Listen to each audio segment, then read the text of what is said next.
গাজায় আকাশ থেকে ত্রাণের বস্তা ফেলছে ইসরায়েল। রাফা সীমান্ত দিয়েও অব্যাহত রয়েছে ত্রাণ সরবরাহ। ইসরায়েলের পাশাপাশি সংযুক্ত আরব আমিরাত ও জর্ডানও বিমান থেকে প্যারাশুটে করে গাজাবাসীর জন্য বস্তাবন্দি সহায়তা দিচ্ছে।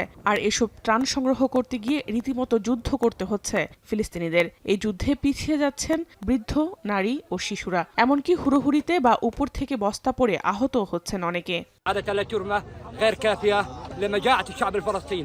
هذه ملايين مؤلفة من الناس الذين لا يستطيعون يعني قاعدة برموها الجو بروح اللي زي حالاتنا يعني الكبير في السن ما بيقدر يجيب اللي زي الستات الكبيرة السن ما بيقدر يروح يجيب যদিও গাজার জন্য সরবরাহ করা এসব ত্রাণ মহাসমুদ্রে এক ফোঁটা পানির সমান, বলছেন জাতিসংঘের ওয়ার্ল্ড ফুড প্রোগ্রাম বা WFP, যেখানে শিশুদের জন্য বিপুল পরিমাণ ফর্মুলা দুধ ও প্রচুর খাদ্য সহায়তা দরকার। সেই সঙ্গে দরকার জরুরি ওষুধ ও চিকিৎসা সরঞ্জাম। At the moment we're looking at almost 470,000 people that are enduring famine-like conditions, 90,000 women and children that are in need for nutrition treatments.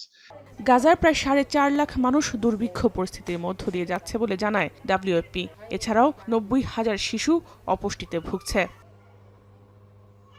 এই পরিস্থিতিতে গাজায় প্রকৃত দুর্ভিক্ষ চলছে বলে স্বীকার করলেন মার্কিন প্রেসিডেন্ট ডোনাল্ড ট্রাম্প। স্কটল্যান্ডে ব্রিটিশ প্রধানমন্ত্রী কিয়ার স্টারমারের সঙ্গে বৈঠকের পর সংবাদ সম্মেলনে কথা বলেন তিনি। এমনকি গাজায় ফুড সেন্টার খোলারও ঘোষণা দেন।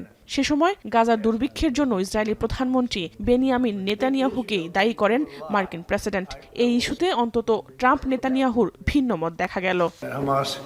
has become very difficult to deal with in the last couple of days because they don't want to give up these last 20 because they think as long as we have them, they have protection.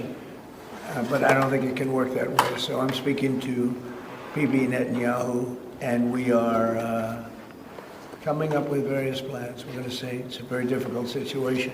দুর্ভিক্ষ ইস্যুতে নেতানিয়াহুর সঙ্গে ভিন্নমত পোষণ করলেও গাজার যুদ্ধের তরিকা পরিবর্তনের ইঙ্গিত দিলেন ট্রাম্প। এদিকে জাতিসংঘ মন্ত্রিপরিষদ পর্যায়ের বৈঠকে ফিলিস্তিনকে দ্বিরাষ্ট্রনীতির মাধ্যমে গাজা সংকট সমাধানের সম্মত হয়েছে অনেক দেশ। তবে এতে অংশ নেয়নি ইসরায়েল ও যুক্তরাষ্ট্র।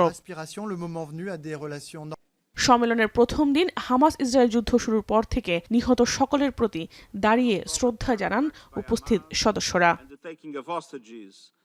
সম্মেলন শেষে সংবাদ সম্মেলনে যুক্তরাষ্ট্রকে মধ্যপ্রাচ্যের শান্তি প্রতিষ্ঠায় মধ্যস্থতার আহ্বান জানান সৌদি পররাষ্ট্রমন্ত্রী ফয়সাল বিন ফারহান আল সৌদ।